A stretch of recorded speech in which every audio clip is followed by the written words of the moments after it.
perkenalkan kami dari kelompok 5 akan membahas tentang ergonomi indera. Sebelum itu, perkenalkan nama saya Siti Ratijana Uta dengan NIM 2024-72004. Saya Nabila Suib, NIM 2024-72016. Saya Imam Faisal M. Rumbara 2024-72020. Saya Priscilla Pelo dengan NIM 2024-72024. Perkenalkan, nama saya Nasrullah Dula dengan NIM 2024-72028. Perkenalkan, nama saya Arulise Meteori dengan NIM 2024-72066. Halo, perkenalkan nama saya Wa Intan, NIM 2024-72074. Ergonomi merupakan ilmu yang mempelajari bagaimana menyesuaikan pekerjaan, alat, dan lingkungan kerja dengan kemampuan serta keterbatasan manusia. Tujuannya adalah untuk menciptakan kondisi kerja yang aman, nyaman, efisien, dan produktif. Dalam perkembangannya, ergonomi tidak hanya berfokus pada postur dan kondisi fisik, tetapi juga mencakup aspek sensorik dan kognitif, serta organisasi yang berhubungan langsung dengan sistem indera manusia. 5 sistem indera seperti penglihatan, pendengaran, penciuman, pengecapan, dan peraba memiliki peran penting dalam mendukung aktivitas kerja. Setiap indera membantu manusia dalam menerima informasi, merespons lingkungan, serta menjaga keselamatan dan kenyamanan selama bekerja. Di era industri 4.0, penerapan prinsip ergonomi menjadi semakin penting agar interaksi antara manusia dan teknologi tetap selaras dengan kemampuan fisiologis serta psikologis manusia. Hal ini mendukung terciptanya lingkungan kerja yang adaptif, manusiawi, dan berkelanjutan. Oke, yang pertama kita bahas dalam indera ergonomi adalah indera penglihatan atau indera mata. Anatomi mata manusia terdiri dari sistem yang rumit dengan berbagai lapisan dan struktur pendukung yang saling bekerja sama untuk memungkinkan terjadinya penglihatan secara keseluruhan. Mata terdiri dari 3 lapisan utama, yaitu lapisan luar, tengah, dan dalam. Di samping itu, terdapat struktur pendukung yang berfungsi untuk mempertahankan bentuk, tekanan, dan fungsi optik mata yang tetap optimal. Masing-masing bagian memiliki peran penting dalam menangkap, memfokuskan, dan mengalirkan cahaya ke otak sehingga dapat menghasilkan persepsi visual yang jelas. Oke, kita lanjut ke lapisan luar. Bagian terluar mata berfungsi sebagai pelindung dan penyogok, yaitu pertama scalar. Scalar adalah jaringan berserat tebal dan berwarna putih yang membentuk hampir seluruh dinding luar bola mata. Jaringan ini tersusun dari kolagen yang memberikan kekuatan mekanik serta menjaga agar bola mata tetap bulat. Selain melindungi dari cedera fisik, scalar juga menjadi tempat melekatnya otot-otot ekstraokular yang mengatur pergerakan mata ke berbagai arah struktur bola mata. Yang kedua, kornea. Kornea adalah lapisan transparan yang menutupi bagian depan mata. Bentuknya melengkung dan berfungsi sebagai pintu utama bagi cahaya saat pertama kali memasuki mata. Kornea memiliki kemampuan refraksi yang paling signifikan dibandingkan dengan semua bagian optik mata, yaitu sekitar 2/3 dari total kekuatan pembiasaan kornea, melindungi bagian dalam serta dari debu, kotoran, dan mikroorganisme, serta berfungsi menyaring jumlah sinar ultraviolet atau UV yang dapat merusak retina. Selanjutnya, lapisan tengah atau uvea. Lapisan tengah mata terkenal sebagai uvea yang terdiri dari 3 komponen utama, yaitu iris, badan silaris, dan koroid. Lapisan ini memiliki peran penting dalam mengatur jumlah cahaya yang masuk, menyesuaikan fokus penglihatan, serta penyediaan nutrisi. Iris adalah bagian berwarna yang terletak di depan lensa. Di tengah iris terdapat sebuah lubang kecil yang dinamakan pupil yang berfungsi sebagai jalur masuk cahaya. Iris terdiri dari otot dilator dan signifikan yang bekerja untuk menyesuaikan ukuran pupil sesuai dengan kondisi cahaya masuk jaringan mata. Selanjutnya, badan siliaris. Struktur ini mengandung otot-otot melingkar yang berfungsi dalam proses akomodasi, yaitu penyesuaian bentuk lensa untuk mengubah fokus penglihatan dari objek yang jauh ke objek yang dekat, atau sebaliknya. Selanjutnya, koroid. Koroid adalah jaringan yang terdiri dari pembuluh darah yang terletak di antara retina dan sklera. Fungsi utama adalah memberikan oksigen dan nutrisi kepada lapisan luar retina serta menyerap cahaya berlebihan untuk mencegah pentulan di dalam bola mata. Koroid juga berperan dalam mengatur suhu di dalam mata serta mempertahankan kestabilan metabolik retina selama proses penglihatan berlangsung. Yang ketiga, lapisan dalam. Lapisan dalam pada mata adalah retina yang bertugas menerima cahaya dan mengubahnya menjadi sinyal listrik yang dikirim ke otak melalui saraf optik. Retina terdiri dari jaringan saraf yang sangat rumit yang memiliki dua tipe sel fotoreseptor, yaitu sel batang dan sel kerucut. Sel batang lebih banyak jumlahnya dan berfungsi dalam keadaan cahaya rendah seperti saat malam hari. Sel ini sensitif terhadap kekuatan cahaya tetapi tidak dapat mendeteksi warna. Sel kerucut berfungsi saat penglihatan terang dan memungkinkan kita melihat warna serta detail halus. Di tengah retina terdapat fovea centralis yang merupakan area dengan konsentrasi tertinggi dari sel kerucut. Retina juga memiliki papila optik yang merupakan area di mana serta saraf berkumpul menjadi saraf optik. Ada juga struktur pendukung. Selain 3 lapisan utama, ada berbagai struktur pendukung yang mendukung fungsi optik dan fisiologi mata, yaitu pertama lensa. Lensa adalah elemen transparan berbentuk biconverse yang terletak di belakang iris. Tugasnya adalah memfokuskan cahaya ke retina dengan mengubah kelengkungan permukaan selama proses akomodasi. Berikut ada juga cairan aqueous dan vitreous. Mata memiliki 2 jenis cairan utama, yaitu aqueous humor yang mengisi ruang depan antara kornea dan lensa, serta vitreous humor yang mengisi ruang belakang antara lensa dan retina. Kedua cairan ini berfungsi untuk menjaga tekanan bola mata, memberikan nutrisi pada jaringan tampah pembuluh darah, serta menjaga bentuk mata agar tetap stabil terhadap tekanan luar. Ada juga sistem air mata. Sistem air mata atau sistem lakrimal berfungsi memproduksi air mata yang berfungsi untuk melembabkan permukaan mata, menjaga kelembapan, membersihkan partikel asing, dan mengandung enzim lisozim yang dapat membunuh bakteri. Air mata membentuk lapisan tipis di atas kornea yang sangat penting untuk menjaga kejernihan optik yang mencegah kekeringan. Fisiologi mata. Dalam konteks ergonomi, pemahaman mengenai fisiologi mata sangat diperlukan untuk menciptakan lingkungan kerja yang nyaman, mencegah kelelahan pada mata, serta menjaga kesehatan mata dalam jangka panjang.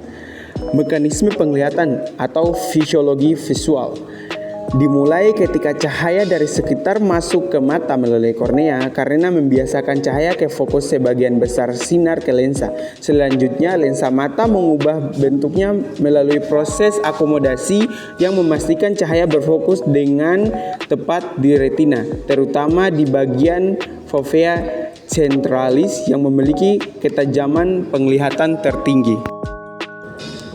Retina terdiri dari sel fotoreseptor, yaitu sel batang atau rod, dan sel kerucut atau konix. Kedua jenis sel ini berfungsi mengubah energi cahaya menjadi impuls listrik yang diteruskan melalui saraf optik menuju korteks visual di otak bagian oksipital. Secara fisiologis, terhadap ini dapat dijelaskan secara singkat sebagai berikut. Penerimaan cahaya oleh kornea dan pupil, pembiasaan serta pemfokusan cahaya oleh lensa menuju retina, transduksi energi cahaya menjadi sinyal listrik oleh sel fotoreseptor, transmisi impuls melalui saraf optik menuju otak, persepsi visual yaitu pengenalan objek dan warna oleh otak. Kinerja semua sangat mempengaruhi oleh kondisi cahaya, jarak penglihatan, serta kemampuan mata untuk berekomendasi terhadap objek yang ada. Berikut bagaimana menjaga indera penglihatan.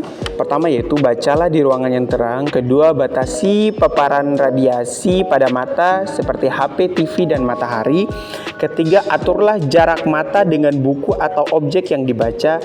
Terus keempat, jangan membaca sambil tidur. Yang kedua yaitu indera pendengaran atau auditory. Anatomi dan fisiologi telinga. Anatomi telinga manusia adalah sistem kompleks dengan beberapa komponen dan struktur pendukung yang berinteraksi untuk memungkinkan pendengaran dan keseimbangan.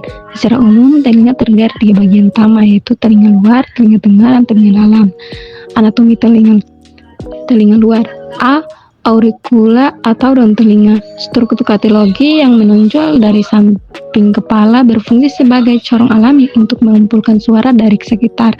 B. Saluran telinga luar atau Matus acousticus externus menghubungkan auricula dengan gendang telinga. Lian telinga luar berbentuk S dengan panjang sekitar 5-3 cm. Telinga tengah. A. Gendang telinga atau membran timpani. Membran tipis berbentuk kerucut yang memisahkan telinga luar dengan telinga tengah. B. Tulang pendengaran atau ossicle.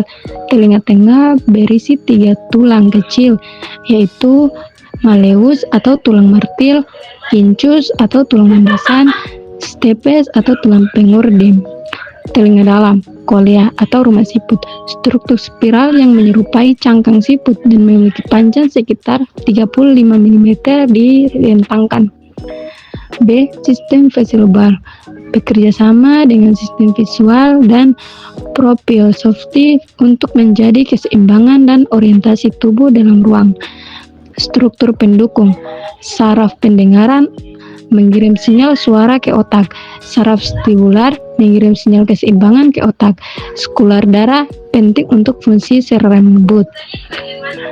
Fisiologi pendengaran. Yang pertama, suara masuk telinga luar, gendang telinga bergetar, tulang pendengaran memperkuat getaran, kolea mengubah getaran jadi sinyal listrik, saraf pendengaran mengirim sinyal ke otak, otak memproses suara.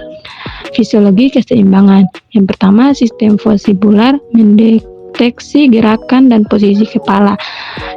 Yang kedua, saraf vestibular mengirim sinyal ke otak. Yang ketiga, otak memproses dan menjaga keseimbangan. Bagaimana menjaga indera pendengaran? Yang pertama, hindari memasukkan air atau kotoran ke dalam telinga. Yang kedua, hindari mendengarkan musik terlalu keras dalam jangka waktu yang lama. Dan yang ketiga, bersihkan telinga dengan rutin ke dokter telinga. Indera penciuman atau olfaktori. Anatomi hidung. Anatomi hidung manusia terdiri dari sistem kompleks dengan berbagai struktur eksternal dan internal yang bekerja sama untuk memungkinkan indera penciuman dan pernapasan. Secara keseluruhan, hidung dapat dibagi menjadi bagian eksternal yang terlihat di wajah dan bagian internal yang terdiri dari rongga hidung dengan berbagai struktur seperti konka hidung memungkinkan persepsi bau yang jelas. Anatomi indera penciuman terdiri dari 2. Yang pertama, bagian luar hidung atau yang eksternal adalah struktur yang terlihat di wajah dan merupakan bagian yang paling menonjol di wajah manusia. Bagian ini berfungsi sebagai pintu masuk pertama udara ke dalam sistem pernapasan dan sebagai pelindung bagi struktur internal yang lebih sensitif. Yang kedua, bagian dalam hidung atau internal. Bagian dalam hidung mencakup rongga hidung yang kompleks dengan berbagai struktur yang mengkondisikan udara yang masuk dan memungkinkan indera penciuman. Berikut adalah bagian-bagian dari hidung bagian luar atau eksternal. Yang pertama, radix nasi atau jembatan hidung. Radix nasi adalah bagian atas hidung yang bertemu dahi di antara alis, di topang tulang hidung dan processus frontalis maxillae. Radix membentuk awal proyeksi hidung dan memengaruhi profil wajah dengan bentuk yang bervariasi berdasarkan etnis dan genetik. Yang kedua ada punggung hidung atau dorsum nasi. Punggung hidung adalah bagian depan hidung dari radix ke apex, tersusun atas tulang atau sepertiga atas dan tulang rawan atau 2/3 bawah. Struktur ini menentukan bentuk hidung dan menjaga jalur napas tetap terbuka. Bentuknya bisa lurus, cembung, atau cekung sesuai anatomi individu. Yang ketiga ada ujung hidung atau puncak hidung. Ujung hidung adalah bagian terdepan hidung yang dibentuk oleh tulang rawan sayap besar. Bentuk dan proyeksinya bervariasi, bulat, runcing, dan lebar, dan berpengaruh pada estetika wajah. Tulang rawan ini fleksibel namun kuat, menjaga bentuk hidung dan jalur nafas tetap terbuka. Yang keempat ada ala nasi atau sayap hidung. Ala nasi adalah bagian samping melengkung di sekitar lubang hidung, terdiri dari tulang rawan, lemak, dan kulit. dapat melebar saat bernafas dalam nasal flaring berkat otot yang mengaturnya. Ketebalan dan elastisitas alam memengaruhi aliran udara hidung. Yang kelima ada nares atau lubang hidung. Nares adalah dua lubang oval di bawah hidung sebagai jalur masuk udara, dibatasi oleh kolumella dan ala nasi. Di dalamnya terdapat vibrissae untuk menyaring partikel besar. Bentuk dan ukuran nares memengaruhi aliran udara. Penyempitan atau stenosis dapat menyebabkan sumbatan nafas. Yang selanjutnya ada kolumella. Kolumella adalah struktur sempit di antara lubang hidung. Terdiri dari tulang rawan, septum, dan dilapisi kulit. Berfungsi mendukung ujung hidung, memisahkan lubang hidung, dan mengarahkan aliran udara. Bentuknya memengaruhi estetika hidung. Selanjutnya ada bagian-bagian hidung dari hidung bagian dalam. Yang pertama adalah vestibulum hidung. Adalah area transisi di belakang lubang hidung dilapisi epitel kulit berlapis dan mengandung rambut atau vibrissae serta kelenjar sebaceous untuk menyaring partikel besar. Rentan terhadap infeksi atau vestibulitis dan sering menjadi lokasi epistaxis atau pendarahan hidung karena banyaknya pembuluh darah di area Kissel belt. Kedua ada rongga hidung. Rongga hidung adalah ruang berpasangan yang membentang dari lubang hidung hingga koana, dipisahkan oleh septum. Dindingnya terdiri dari yang pertama, dinding medial, terdapat septum. Yang kedua ada dinding lateral, terdapat concha dan meatus. Yang ketiga ada dinding atas, terdapat lamina fibrosa. Yang keempat dinding bawah, terdapat palatum durum. Dilapisi mukosa vakular. Rongga ini berfungsi menghangatkan, melembabkan, dan juga menyaring udara yang masuk. Yang ketiga ada septum. Septum hidung adalah dinding pemisah vertikal antara dua rongga hidung. Terdiri dari tulang di belakang dan tulang rawan di depan. Idealnya berada di tengah, namun sering menyimpang sehingga bisa menyebabkan sumbatan hidung. Daerah Kieselbach di bagian depan septum sangat kaya pembuluh darah dan sering menjadi sumber mimisan. Yang keempat, konka hidung atau turbinata.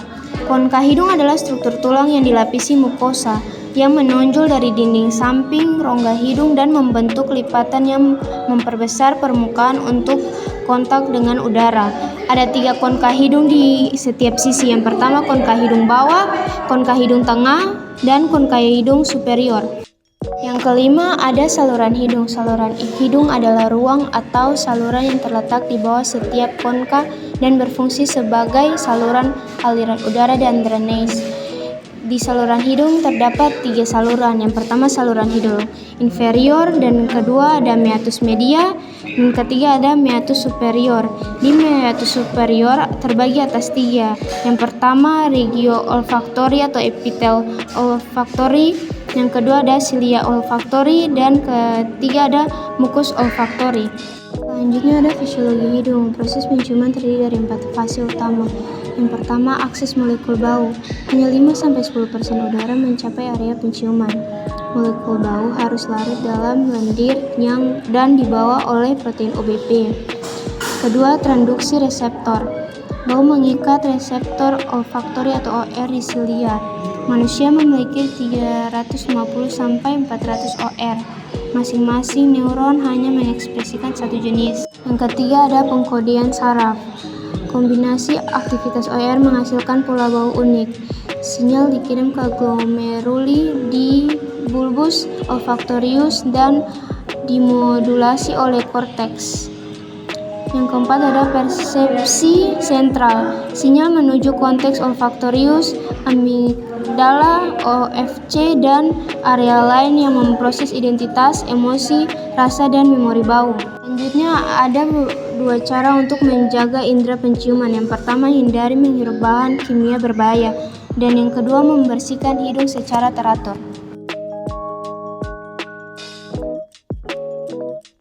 Selanjutnya, indera pengecapan atau gustatory. Anatomi lidah manusia terdiri dari sistem yang rumit melibatkan berbagai jaringan, otot, saraf, dan struktur pendukung yang bekerja sama untuk memungkinkan terjadi pengecapan, mengunyah, menelan, dan berbicara. Secara keseluruhan, lidah dibagi menjadi 3 bagian utama berdasarkan posisinya, yaitu pangkal lidah, punggung lidah, dan ujung lidah. Selain itu, Ada berbagai struktur pendukung seperti papila, otot, saraf, dan sistem pembuluh darah yang berfungsi untuk mendeteksi rasa, menggerakkan lidah, dan menjaga fisiologis agar tetap optimal. Bagian-bagian utama lidah. Secara struktural, lidah terbagi menjadi 3 bagian berdasarkan posisinya di dalam mulut. Pembagian ini penting untuk memahami bagaimana fungsi pengecapan dan pergerakan lidah terbagi. Yang pertama, radix lingua atau pangkal lidah. Radix lingua adalah bagian belakang lidah yang terletak di dekat epiglotis dan orofaring, jadi merupakan bagian posterior dari lidah. Bagian ini menjadi perlekatan lidah dengan struktural sekitarnya dan berfungsi sebagai dasar untuk pergerakan lidah secara keseluruhan. Dorsum lingua atau punggung lidah. Dorsum lingua adalah bagian atas lidah yang memiliki permukaan tidak rata karena terdapat papila-papila. Ini adalah bagian terbesar dari lidah dan menjadi lokasi utama untuk mendeteksi berbagai rasa. Permukaan dorsum lingua dibagi oleh sebuah alur terminal berbentuk V yang memisahkan 2/3 bagian depan bagian oral dari 1/3 bagian belakang atau bagian faring lidah. Yang terakhir adalah apex lingua atau ujung lidah. Apex lingua adalah bagian paling depan dari lidah yang sangat fleksibel dan sensitif terhadap rasa manis dan asin. Bagian ini berfungsi untuk mengolah makanan di dalam mulut, mendukung aktivitas berbicara, dan membantu membersihkan makanan dari gigi. Bagian selanjutnya adalah papila lidah. Papila adalah struktur kecil yang terdapat di permukaan lidah dan memainkan peran penting dalam proses pengecapan. Ada 4 jenis papila pada lidah manusia dengan struktur dan fungsi yang berbeda-beda. Yang pertama yaitu papila filiformis, adalah yang paling umum, berbentuk seperti rambut halus tanpa ujung pengecap dan membantu menciptakan tekstur kasar yang memudahkan pengolahan makanan dan pembersihan lidah. Selanjutnya, papila circumvallata terletak di bagian belakang lidah, berbentuk huruf V, lebih besar dan mengandung banyak papila pengecap yang sensitif terhadap rasa pahit dan berfungsi untuk mendeteksi zat berbahaya. Selanjutnya, papila foliata di sisi lain adalah lipatan vertikal di tepi belakang lidah yang lebih aktif pada masa kanak-kanak dan membantu mendeteksi rasa asam dan asin. Selanjutnya, papila fungiform merupakan papila yang berbentuk menyerupai jamur. Papila fungiform berfungsi untuk merespons sensasi rasa, terutama rasa asam dan manis. Papila ini memiliki jumlah yang banyak dan tersebar pada permukaan atas lidah. Papila fungiform berfungsi untuk mengidentifikasi rasa makanan yang diterima oleh lidah. Selain papila serta tunas pengecap, terdapat sejumlah struktur pendukung yang sangat penting bagi fungsi keseluruhan lidah. Yang pertama adalah sulcum terminalis. Sulcum terminalis adalah lekukan berbentuk V yang membagi lidah. Selanjutnya, frenulum linguae. Frenulum linguae adalah sebuah lipatan membran mukosa yang tipis menghubungkan lidah. C. Tonsil lingualis. Tonsil lingualis adalah kumpulan jaringan limfatik yang berada di bagian belakang dorsum lidah, tepat di belakang circumvallata, bagian bawah lidah dengan dasar mulut. Struktur ini berfungsi untuk mengatur gerakan lidah dan memastikan posisinya tetap di dalam rongga mulut. Menjadi 2 bagian, yaitu 2/3 bagian depan dan 1/3 bagian belakang. Sulcum terminalis berfungsi sebagai indikator anatomi yang penting untuk memisahkan lidah berdasarkan asal embrio dan sistem sarafnya, dan berperan dalam melindungi tubuh dari mikroba yang masuk ke dalam mulut. Dalam hal ergonomi, memahami visio lidah adalah hal yang penting untuk menilai pengaruh lingkungan kerja terhadap fungsi pengecapan, seperti paparan terhadap bahan kimia yang dapat mengganggu rasa, kesehatan mulut pekerja, serta makanan yang ada di tempat kerja. 1. Mekanisme pengecapan terdiri dari 5 dasar. Sistem pengecap manusia mengenali 5 jenis dasar pengecapan atau fisiologi gustatori. Rangsangan kimia, traduksi sinyal, dan pemahaman pengecapan merupakan proses yang rumit yang meliputi pengenalan oleh sistem saraf, yaitu rasa manis, rasa asin, rasa asam, rasa pahit, dan rasa umami. Proses transduksi pengecapan terdiri dari yang pertama, peralutan stimulus. Molekul rasa perlu larut dalam saliva atau cairan yang diproduksi oleh kelenjar von Ebner sebelum berinteraksi dengan reseptor. Kalifa mengandung enzim seperti amilase yang memulai proses pencernaan dan membantu dalam melepaskan molekul dari rasa makanan. Kedua, interaksi dengan reseptor. Molekul rasa yang telah larut melalui pori-pori pengecap dan berinteraksi dengan mikrofili pada sel reseptor. Ada dua mekanisme utama. Yang pertama, traduksi ionotropik dan traduksi metabotropik. Ketiga, generasi potensial aksi depolarisasi pada sel reseptor menyebabkan saluran kalsium yang bergantung pada tegangan terbuka masuknya Ca2+ memicu pelepasan neurotransmitter terutama ATP dan serotonin ke celah sinaptik. Keempat, aktivasi serat saraf aferen. Neurotransmitter berikatan dengan reseptor yang ada pada serat aferen yang terhubung dengan tunas pengecap. Hal ini menghasilkan potensial aksi yang menyebar melalui saraf kranial menuju saraf pusat. Selanjutnya, bagaimana menjaga indera pengecap? Yang pertama, menjaga kebersihan mulut. Sikat lidah setiap kamu menyikat gigi untuk menghilangkan plak dan bakteri. Yang kedua, biasakan cukup minum air. Minum cukup air setiap hari untuk menjaga kelembapan dan kelembutan lidah. Yang ketiga, hindari makanan pedas. Makanan yang terlalu pedas atau terlalu panas bisa melukai indera pengecap.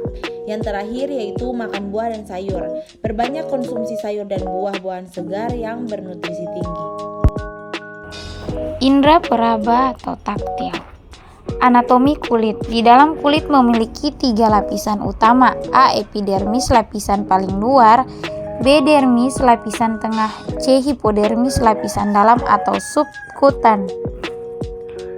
Epidermis lapisan ini terdiri dari sel epitel berlapis yang tidak memiliki pembuluh darah. Dia memperoleh nutrisi melalui difusi dan dermis yang ada di bawahnya. Ketebalan epidermis bervariasi mulai dari 0,5 mm pada area kelopak mata hingga 1,5 mm di telapak tangan dan kaki. Dermis lapisan jaringan ikat yang terletak di bawah epidermis, memiliki ketebalan 0,5 hingga 4 mm tergantung pada lokasi di tubuh.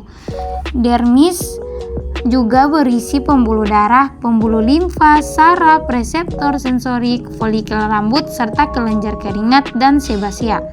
Hipodermis yang juga dikenal sebagai subkutis merupakan lapisan terdalam kulit, terletak di bawah dermis dan di atas fasia otot atau posteum. Meskipun tidak secara resmi dianggap sebagai dasar kulit, hipodermis berfungsi secara integral dengan dermis dan penting untuk fungsi kulit normal. Fisiologi kulit berkaitan dengan cara setiap bagian dari struktur kulit berfungsi secara harmonis untuk menjalankan sejumlah tugas penting seperti merasakan sentuhan, menjaga suhu tubuh, melindungi dari lingkungan, dan melakukan fungsi homeostasis lainnya.